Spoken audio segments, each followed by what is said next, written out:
Hi, I'm Tony. I'm gonna demonstrate my final. So my choice of cut is if expression. So I don't have full math expression or comparison operator, just if expression. So how I implement this is I have a if expression. It have like if and then follow with the expression, and then you have a statement block, basically your statement, because the statement needs to be between curly braces, and then it also could be used in the else clause. Because how I implement this is, for example, you have if something, if true, you operate this, and then else, or if else. So I have an else clause, which is optional for the if expression, because if expression can be here, which used by the else clause. So it treated if else if as a else clause with a if statement inside of it, which allow me to do a lot of things. Um, Statement block is basically just a statement with the curly braces. Yeah.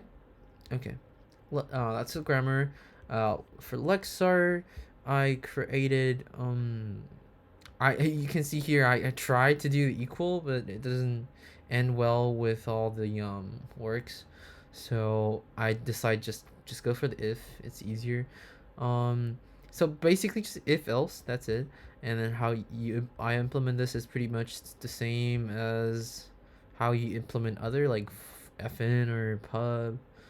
You just have it I and f, and then else. Pretty simple.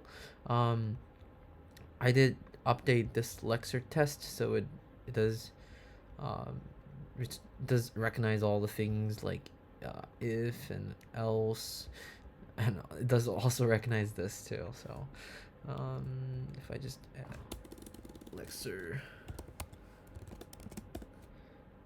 so you can see it pass, even if it's nested. So in this way, I just only need to recognize if and else. I don't really. It's not necessary to recognize if else if as a whole thing, which is really handy. So after the Lexer, you can see the parser.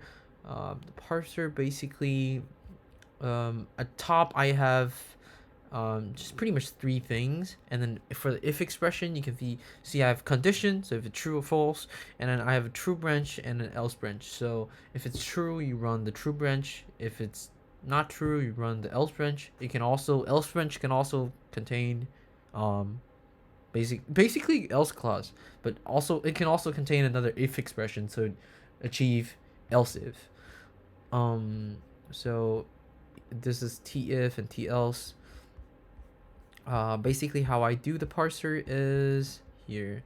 It's pretty simple. For the block, you just have curly braces and however many statement you want. And then else blocks is you have this else. You have else word, and then you can choose between if statement and then or a statement block. Basically, pretty much the same as the grammar. You have if expression, if statement, or statement blocks. So and then you put it map it as like a nodes, so it passed into the vector nodes. Um, if there are multiple things, of course. So for the main if expression, for some reason, if I call it if expression doesn't work, it's not doesn't work. Like it'll just do a warning like it's too close to expression. I don't know. But I'll just stick with p if expression is parser. Um, Basically, you see the if, and then you have expression. So if expression, and then you have this statement block, and then the else clause is optional, so you can literally just if something do something. Um, and then inside this if expression, you pass in condition, which can be this, which is basically this, so it's a vector, and then you have true branch and then else branch, and then that's pretty much it. For the parser, I have parser test 2. If I just run parser, it will So those things I added is basically here. If true, return false, else return true. So you can see it recognized uh, function returns because you return the things. It recognizes like branches, true branches. This one is true branches, and this one is else branches. Um, you can see it passes all the tests, and even if it's an else if, so if true, return false, and else if it's false, return true. So how I treated this is actually it's an if else, and the else clause nested a if statement inside. So that's why I allowed if to have no else clause. So this doesn't necessarily need to have an else clause to achieve the else if effect. Or we can assign it.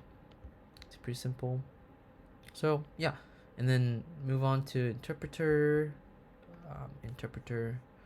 So nothing has changed here. Nothing much. Oh, here. So in order to check the value if it's the same type, I have to use the discriminate. Um, discriminate. It checked it. It like returns the value, identify the enums, or that's what my research gives me. So yeah, so that's what I use. I don't know if it's like the way of doing this, but this is how I use it. So, um, yep. Um, okay. Okay. Let's. Oh, sorry. Proceed. Everything is pretty much pulled off of homework solution. Um, until here. So first of all, you read the condition value if it's true or false, and then you match this value between true case and false case, because true case is you enter true branch, false case is basically you enter the else branch, and then for true you have result to none because that's your return value basically, and then you check if there is a return value, and then for the statement in the true branches, because the branches can have multiple statements, um it basically execute the statements, and if match the function return. If it doesn't have a return, it says you miss return, and then if it's none, if it have return in it, and then it's different than what the return of the others, and it will basically says inconsistent return type. So it covered this case of described here, which you have different, sorry, this one. So you have different return types for true case and else case. uh, it's pretty similar in the else case. It's just it's nested with statements, because statements can also uh, oh yeah, so basically also added something that statement can also contain if expression, and then expression can also contain if expression. I mean, if expression is an expression. So um yeah, and then if it doesn't so this one is to check if the match value is boolean, is either false or true, because there's only two kinds of boolean. um if it's not boolean, then it's false, because you can't really do anything in an if else if it's not boolean. um and then if the miss, oh, and then it's pretty much the same thing for true and false branch. uh yeah, so let's go to the tests. Interpreter test. Let's check we're recording. So other than all, oh, let me just run this to show you that it works. It does have a lot of warning, but it's okay. Okay, so everything works. Upon what's the normal ones? I this is my homework for test for homework 5. So it checked basically functions, let functions, and the whole thing, the entire function with the true and false boolean. Um, so this is my test for if and else. Um, So basically, if it's true, return false, else return true. It's pretty much, I pretty much just copy whatever is here, for some of the test case. So it will return false. Um, if it's let x, because you want a result can be assigned to a variable. So I basically just copy this, and then it return false. Let x, if true, return false, else return true. Okay, so um, multi-line, you can see multi-line works just fine. And then multi-line with number, not only you can return true and false, you can also return 0 or 1. And then you can see this one is if true, let x equal 1, else return true. It doesn't work because it's missing the return. It doesn't have return value. You have to have return value for first and second.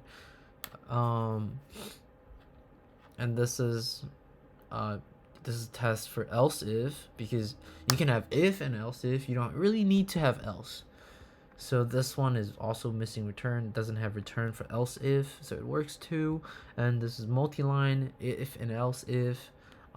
This is if and else if with the number, and this is if and else if with else. So if, else if, else. Since I didn't have logical expression and condition expression, I can't really make of 3 different cases, so I can only use like true and false. So it'll never enter this else case, but you can see it does works fine, no errors, anything. So these are my 10 tests. Let's see what else. Oh, so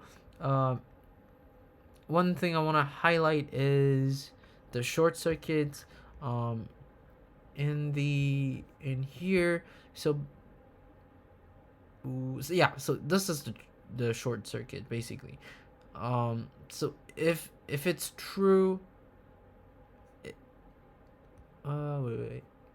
Oh yeah, if it's true, it basically break out of the whole thing, and then if it matched, it break out the whole thing. It just ignore the rest.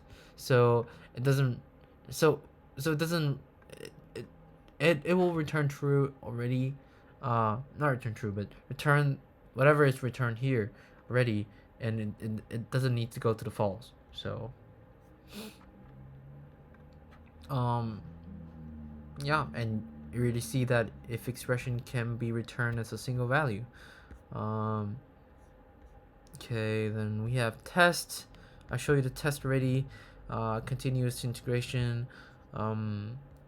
Basically, that's the easiest one. I just learned from. Basically, I modified this to make it easy, really easy. So to only run cargo test. Yep, that's pretty much it. And then I can show you that it works by, let's just go in here. If I just go to CI configuration, you can see, yeah, it passed the pipeline. If we look at the pipeline, like this, you can see all the passes. Ooh, that's all the warnings. Let's go to the bottom. Okay, so if you can see, this is the parser test. This is the Lexer test, and this is interpreter test. So yeah, that's pretty much it for my demonstration. Thank you.